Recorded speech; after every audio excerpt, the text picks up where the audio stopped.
Thought I'd just come up here and sit down in the woods just a little while and enjoy a little while of the fall weather. The leaves are really coming down now. The color has faded from a brilliant color to a lot of just brown and olive color, olive drab. The brilliant colors, although there's still a few, but the majority of the thickness and fullness of the leaves are on the ground. They're all on the ground. They have fell to the ground. Lots of leaves. And what that does is makes a real crisp sound of the game and wildlife coming through the woods.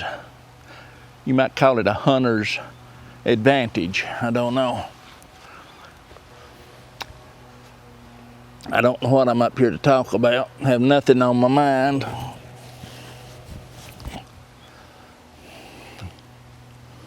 I guess that's the best time to talk sometime, when you ain't got nothing to talk about much.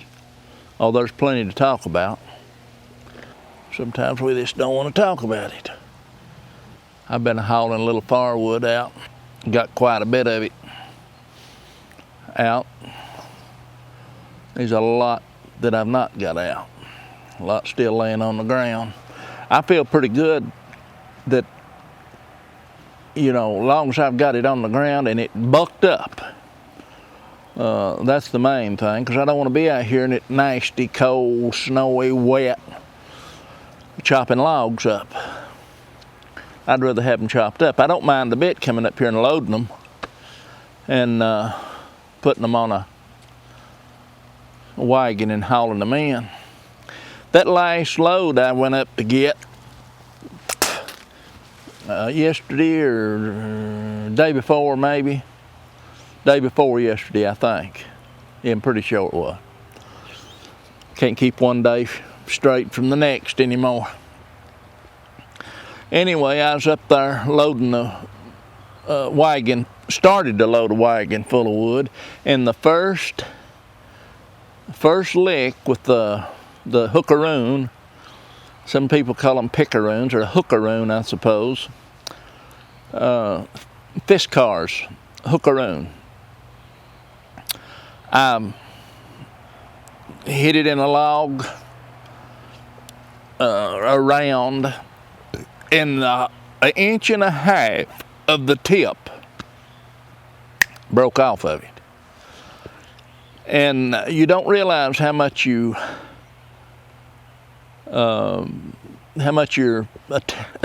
use and appreciate a hookaroon till you've used one. If you've never used one, you'll understand what I mean.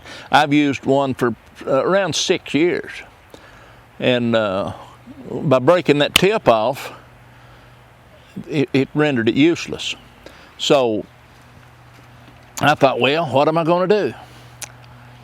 And I had ordered one years ago from Logrite, a blue one, hookaroon, and it worked good. It worked great until it broke. And it's got a nut like where the tool goes through the end of it, or is end of the end. Right below that beefed up part of that hookaroon, it just broke. It was like it's, well, I guess cast aluminum or something. I have no idea what it was made out of, but that's what it looked like. It looked like cast aluminum. And it broke. I've still got it laying down there. I mean, I didn't use it hardly. I doubt if I got through one season with it before it broke. Maybe two, I can't remember exactly. But now the fish cars hookaroon, I've had it since 2017, and it worked great. Anyway, I thought, well, I need to do a little research on the hookaroons and see if they're warranted. And in my mind, I was thinking of a lifetime warranty. So I got on there and done some checking, and sure enough, I run across this guy that had had some items that he had looked to me like it looked to me like they was just simply wore out. But anyway, he called them in, filed a claim on them through the Fish Car's website, and they replaced everything. I think he had 5 or 6, 4, 5, let's see, 3, 4 or 5 items. They come at different times, but they replaced them. So I thought, well, I'll just go ahead and file a claim on it, and I filed it, and the minute I sent that to them, I had an auto response back, and so they said that they would notify me when my item was shipped. So meanwhile, what I done was, I thought, I can't wait 2 or 3 weeks or something on something shipping. I guess I could, but I don't intend to. So I got on there and I ordered me another brand new one. It's supposed to be here Monday, so that way I can go ahead and work, and I'll have 2 when Fish Cars sends me the replacement for the other one. And that way the next time when something like that happens, if it happens, I hope it don't, then it won't slow me down. I'll still have something to work with. So how is it they say it? 1 is none and 2 is 1, I suppose. I don't know, something like that. But anyway, I'm glad that you know, if they replace that with no complications, then any tool that I purchase from now on, and I've got several Fish Cars tools, and don't be afraid of them, because I'm telling you, from my experience, they're as good as it gets for the money. And it's like I say, when you use a tool for 5 years, 17, 18, 19, 20, 21, 25 years, and no problems whatsoever, none out of that. And believe me, I've loaded tons of wood, and I've become accustomed to it. So I went ahead, when that broke, I went ahead and finished loading. And I do have the log ox lifter, but I didn't have it with me. And I like it too, but I'm so used to the Hookaroon. I mean, I told my wife, I said, when I get them in, I may work with 1 in each hand. I doubt that happening. But anyway, it's good to know that the integrity and credibility of a country like that, or a company like that, stands behind their products. And I did have to take a picture. They wanted me to take a picture of it, and then they emailed me and said to not throw the old one away until they had went through their procedures, whatever they do. I have no idea. It's the first time I've ever done it. But if they honor their warranty, like they did for that other guy on the internet that I was watching on YouTube, they've definitely sold me on their product. And furthermore, if they don't, I already ordered another one. So, I mean, I glanced at some of the other brands, and I thought, well, but I thought, no, I'm going to stick in right with something that works, and that works. So that's what I have done. Anyway, a hookaroon. But what I started to say is, I finished loading that up there, that trailer load of wood. The first lick, it's like I said, not even one piece was in that trailer. And the first lick, it just broke like glass. It must be some hard steel of some kind, I don't know. But it just broke. It just broke. Nothing hard, nothing, just normal. It just broke. And I suppose that if I wanted to, I could grind. I don't know what it's made out of, but I could probably grind that on a grinder and put me another hook and make it work. I mean, you know, the handle, everything solid. That's one good thing about it. The handle attached to this outfit never faltered. It never loosened. It's as tight right now as it was the day I bought it. So anyway, I went ahead and loaded that load of wood up. I didn't get a full load, mind you. I just got about, I'd say about a half of what I usually pack out. And bending over and picking that stuff up like that is more than I want to handle. And that's why I ordered the second Hookaroon, and hopefully I get the other one. And if something happens, they don't send me another one, I'll more than likely purchase another one. But I want two. I don't want to have to sit and wait. Like right now, I could be, and again, it's like I say, I could be using the log ox to pick them up, and will. I mean, you know, if I decide to go get another load this evening or whenever, before them others get here, I'll use the log ox. It just saves your back so much strain and wear and tear on your back, bending down and picking that stuff up and bending over and picking it up. It might be healthier for a young person, but when you get as old as I am, you want to save your back for other things. That's mainly walking around. But anyway, that's the deal on that.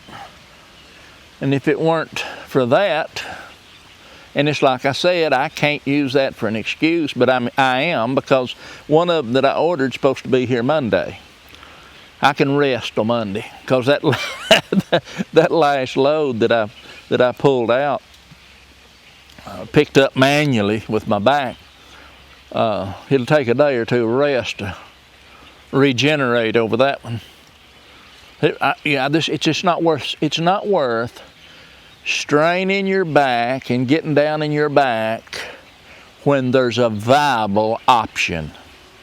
And that option, in my opinion, is a Hookaroon. It saves tons of wear and tear on your body.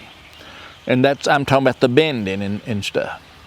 You just have to be careful about the toes, because when you hook a big piece of wood with a Hookaroon and you start to lift it up, if you ain't got it set properly, in the wood, and it pops out and hits your toe, you better have some steel-toed boots on, or you're going to be walking around with a big bandage sticking out on your toe or your finger.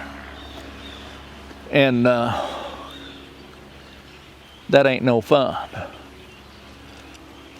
Speaking of bandages on fingers and thumbs, Danny from Deep South Homestead, I don't know exactly how he done it, but something to do with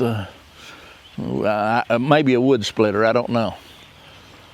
But he's got a big bandage. It ain't funny, I know, I've done the same thing. But he's got a big bandage sticking up, and it hinders you. I mean, you can still do stuff, but that big, and as sure as you do anything and move and try to work, you're going to hit that, and it'll take the top of your head off, man. The pain of that injury on one of your digits.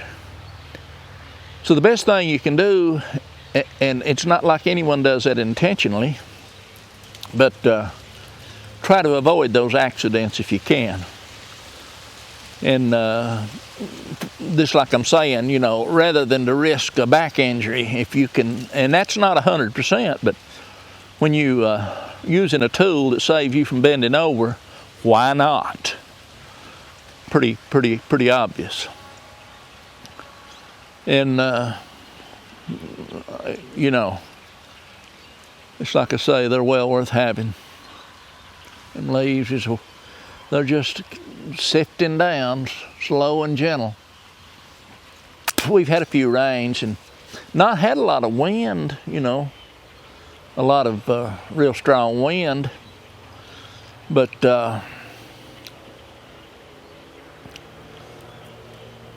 we have had some moisture.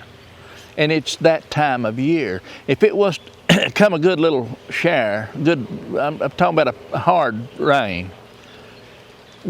With the wind, all that's going to be left is oak leaves. The ones that's changed, and there's actually a few trees that still got quite a bit of green on them, but very few. I just can't believe the weather that we're having for November, and I looked at the weather forecast. Of course, that can change in 30 minutes, but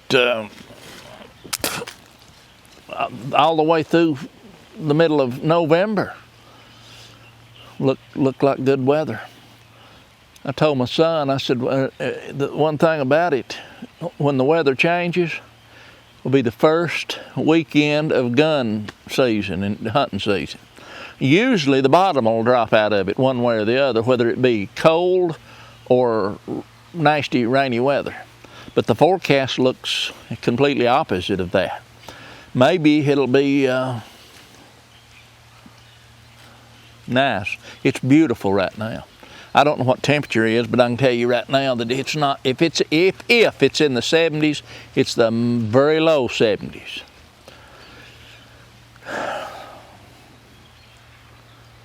I keep looking around because blackbirds have been in here all day. I can hear them squawking back. They're flying right here, right up in these trees. I think it was last year. I filmed, I don't know if I ever put it up or not, made a little old video. I've never seen the like of blackbirds since I was a kid. They used to fly over years ago here, and it'd bug you to death if you was in the woods hunting. I mean, when the blackbirds, I'm talking about miles, strings of miles long, and you know, a quarter of a mile wide. Big streams of blackbirds, and them are squawking, and it's just annoying. At the time it was. And you take stuff like that for granted, and then it's been years and years since I've saw that before. But they used to just come through, especially in the fall time, I guess flying, migrating, flying wherever they go. Don't see that, not saw that in years. But it's like I say, a year or two ago, I think it was last year, I heard the awfulest sound of noise, of squawking, and I couldn't distinguish what it was for a second. And I thought, of course, it was a quarter of a mile down from me, and I could see them birds in the trees. The trees were literally black with them, thousands of them. And then they started flying, and as they started pouring out, going, well, actually kind of, it's flying southwest. It made some pretty big long ribbons of blackbirds. They're just everywhere right here, flying. You probably, maybe this camera will pick them up behind me or something, I don't know. But things have changed, is what I'm saying, really have changed in my lifetime. Some things for the good, and some things for the bad, the worst. But if everything remained the same, it would become a quite boring life, wouldn't it? So it's designed to change. Things do change. I'm just glad that I've lived long enough and still living long enough. Hope to continue to live long enough to see more changes, because there's a lot of people, kids, that don't live long. Their lifespan's cut short for some reason. You never know. Hello, Blue Jay. You stealing you an acorn, I see. Said, I believe I'll go back the way I come. Blue Jay, little acorn in his mouth, landed right here in this tree. On the way up here, seen 3 or 4 squirrels. And I mean, all the leaves, it's just like I say, coming down. They're used to being up there with all that cover, and when it starts thinning out, it's a culture shock for them. And that's what these birds are all doing. They're eating, feeding. That's exactly what they're doing. But the squirrels, they're used to being up in the trees where all the cover's at, and all the cover's gone now. So all the mash, all the nuts and everything that's on the trees, 99% of them is all off now. It's on the ground. So it'll bring the squirrels and stuff to the ground. And actually, I like hunting them better in the fall when I hunt squirrels.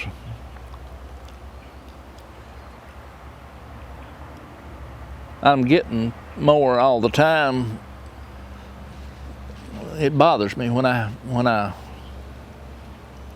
kill stuff like that. I don't mind hunting and utilizing what I take, but I sure don't want to kill nothing. I want a big red-headed woodpecker. I don't mind killing nothing, but when I do, I'm going to eat it. I'm going to utilize it. I'm not going to just kill it to be a killing. I figured out years ago that if I wanted to target, it didn't have to be a bird or a squirrel. It could be a tin can or a rock, as far as that goes. When you're gardening and stuff, and you're working your tail off trying to produce something, and wildlife comes in, a coon, I despise them. I don't really despise them. I like them. I think they're cute little critters, very destructive. They killed my chickens and destroyed lots of my corn, not all of it, because I took care of them. And I'd ordered more chickens immediately after they wiped me out, and the chickens that I ordered are now starting to produce. They're about 20, going on 22 weeks old, and they're starting to lay. I got 8 eggs this morning already, but they're not all laying, but they're starting. But anyway, when you go through all that progress or process of progress, and something comes in and just wipes you out, and all you have to do is let your guard down just a little bit. Just don't lock them up. And I mean, because I live in the woods here, same as. I don't live in the woods, but right again them. And my chicken area, chicken pen, borders the woods. And you really can't, you know stuff's filtering through here constantly.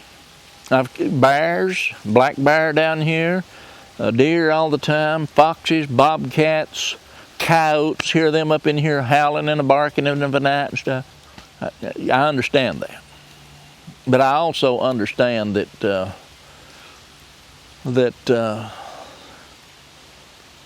it's my job to control that stuff when it comes to my well-being and my family, and I intend to do that.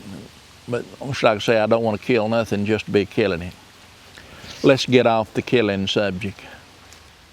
You see a lot of ribbons hanging around here. If you're ever wondering, if you see videos and if you wonder why you see orange ribbons tied around, I walked up in through here a couple of years ago when these ash trees was really obvious that they were dead or completely dying.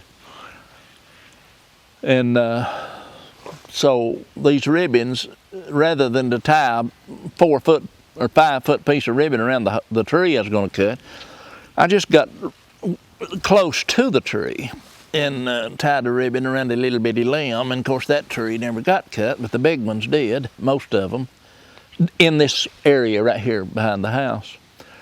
And eventually I'll get tired of looking at them little orange ribbons and rip them all down maybe. But there's lots, I still see lots of ribbons all up through the woods.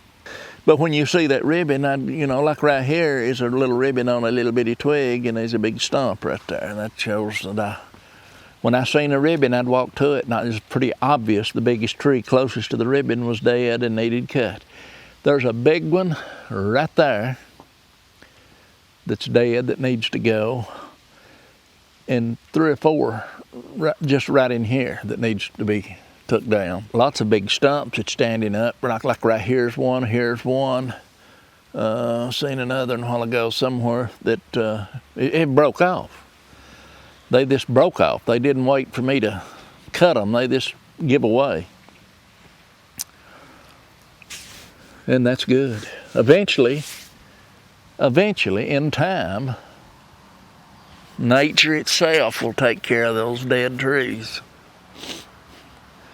But I hate to see them all go to waste. I don't know anything. I never did run a sawmill. I've worked in mills before, but like making doors, cabinet doors in these sawmills and stuff. But never into the actual cutting of the lumber. So I don't know. I know that ash is, I think, classified as a hardwood. That's what gets me. I've debated on ordering one of these little small sawmills and just cutting stuff up, but I don't know if it's, you know, and I don't want to invest in these big hydraulic mills. Lord God, you can get $50,000 to $70,000 in one. If you're going in business to try to make money, but if you are going in business to try to make money with a sawmill, it better be a hydraulic mill. If it don't, your back won't last enough to your back won't last long enough to come out on that deal. Hydraulic ones, they'll do it all, man. 90% of the heavy lifting, all that stuff is done with hydraulics. They'll turn the logs and roll them, all that stuff. As far as I'm concerned, what I would need would be a little, I thought about getting I can't even remember the name of them now. Timber Ridge, or I don't know. I don't know. I think most of them's, a lot of them's made up in Canada and different places. I've even looked at Harbor Freight. No. I've watched some videos on them Harbor Freights, and people use them, and I'm sure they work. But I've seen a lot of them start having to modify the things and tweaking them and adding stuff to them and doing stuff to them right out of the box when they start putting them together and stuff. They should be in good working condition when you buy them new, instead of having to shim this or buy this or weld this or add this stuff to them. I mean, that's just ridiculous. What is the name of those sawmills? Something of the woods. Woodland Mills. That's it. Woodland Mills. If I was going to buy probably a sawmill, I'd probably buy the Woodland Mills sawmill. The reason is because I see lots of people that I watch on YouTube that use them, and they seem to be doing well with them. One of the channels, I think, is called Sawing with Sandy. I believe he's in Canada. I'm pretty sure he is. No, he is, actually. And he does a lot of sawing, and he's using a Woodland Mills sawmill. Actually, he had one set up and it had a shed built on it and all that stuff. And he's, I guess, upgraded. And he's got one now that's on a trailer package. And I can't keep from thinking that would be the way to go. Setting one up permanent, and the ground moving or freezing and thawing or whatever it does. Now, he had his up on a wooden deck, but even that is going to move. It looks to me like, well, I almost absolutely know that the trailer deal with the leveling jacks on them would be the way I would want to go. As far as pulling your sawmill into somewhere and getting it leveled up, because that frame, see, is pretty well got it leveled. And when you leveling it lengthwise and widthwise, you know, and on that big heavy frame, that's just extra rigidity, or whatever you want to call it. To keep things running good and level, smooth. If you're going to cut something, you don't want it cutting wonky. You want it cut right every time. Or I would. I thought about getting a sawmill and going up here. Of course, there's lots of people that have built cabins, and I really enjoy watching them because I've always wanted one myself. I never did take the time to build one. That's my excuse, I guess. But there's lots of guys that's built them cabins, and I really admire them doing that. I've watched them from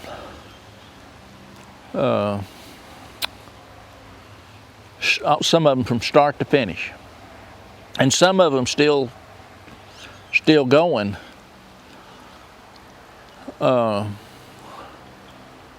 Rough Cut Duke, he's getting his pretty well underway. You know, he likes quite a bit, but he's come a long way. I guess he's about got it wired up by now.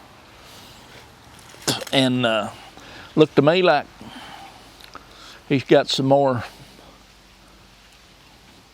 chinking or whatever they call it, filling in, insulating in between the logs. Looks like he's got some more of that to do, but I mean, he's got it far enough that he don't have to be rushed about it. That's the key.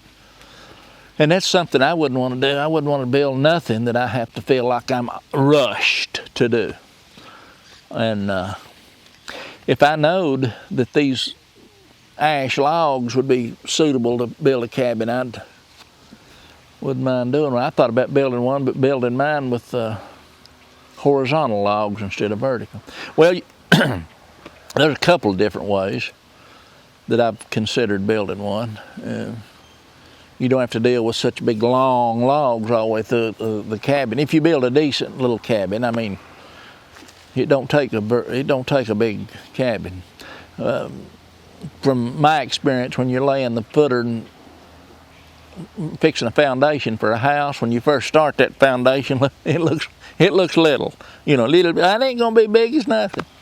Well, you keep building and keep building, and it gets bigger and bigger and bigger. I wouldn't need nothing like need a big cabin. I don't know what a good size would be. Probably a, goodness, I don't know, 16 by 20 or a 16 by 24 would probably be too big. I don't know. Well, I've sat here and run my mouth, I know, for 30 minutes. Because the cameras, I had to restart them all. I don't know if they're making these DSL and cameras to where that they will run continuously till the battery runs dead, or they've got these cameras where 30 minutes is all you're going to get, and you're going to restart them or you'll be talking into the wind. It's got something to do with camcorders versus cameras. So you got a camcorder or a video recorder, and then you've got a camera for photography. And these cameras do both. There's thousands of birds right there.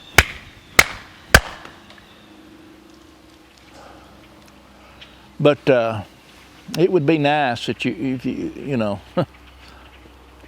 turn them on and let them run. If you want to record for an hour, they should run for an hour. If you want to record for 15 minutes, they should record for 15 minutes. This one, you try to run, even though you record for 30 minutes, it'll shut the camera down on you. It'll break the video up into 3 segments, you know, like a 12 and a 5 or 6 minute segment or whatever. Annoying, that's what it is. Annoying. Well, that's all I've got to talk about today. I've got plenty to talk about, but I don't need to do all the talking at one time, that's for sure. I know what I've got to do. I've got to get lined up and get ready to go deer hunting if I'm going to hunt, and I probably will.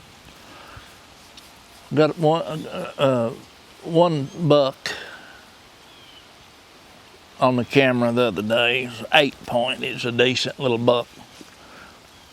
Decent enough. I don't hunt horns. If I did, I'd be somewhere else besides here hunting.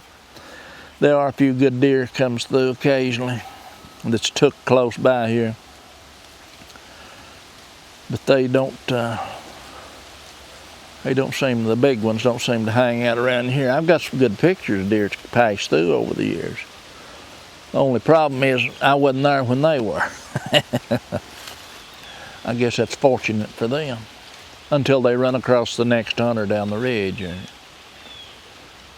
That's why I bought this place for several reasons, because, you know, it joined me. I wanted it firewood, hunting, all at home. And it would be foolish to buy property and to deer hunt off of and then load up and go to another state deer hunting now, would it? Wouldn't make too much sense to me. Unless you was videoing deer hunting shows, then I understand, but I'm not.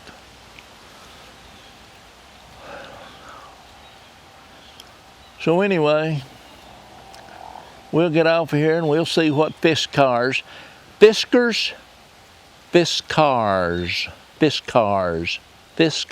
think's the proper pronunciation. Not Fiskars, it don't matter. The proper is Fiskars, and I always call it Fiskars like everybody else, like cat whiskers, Fiskars, but in reality it's Fiskars. That's become pretty straight from a employee of the company. All right, I'm going to cut these cameras off and we'll see what kind of jargon we've got here. You know, I've got to kind of wheel around through the woods before I quit and give you an idea of how the leaves and stuff have left the trees. So you can see that tree right there is still fairly green. And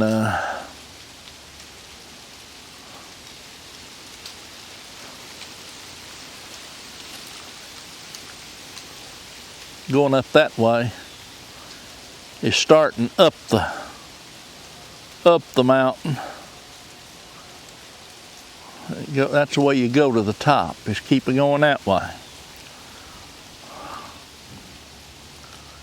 You can see the wood on the ground, lots of logs.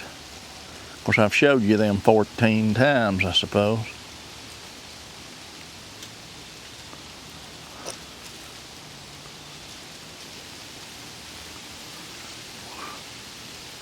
See them leaves are coming down. Wind blowing.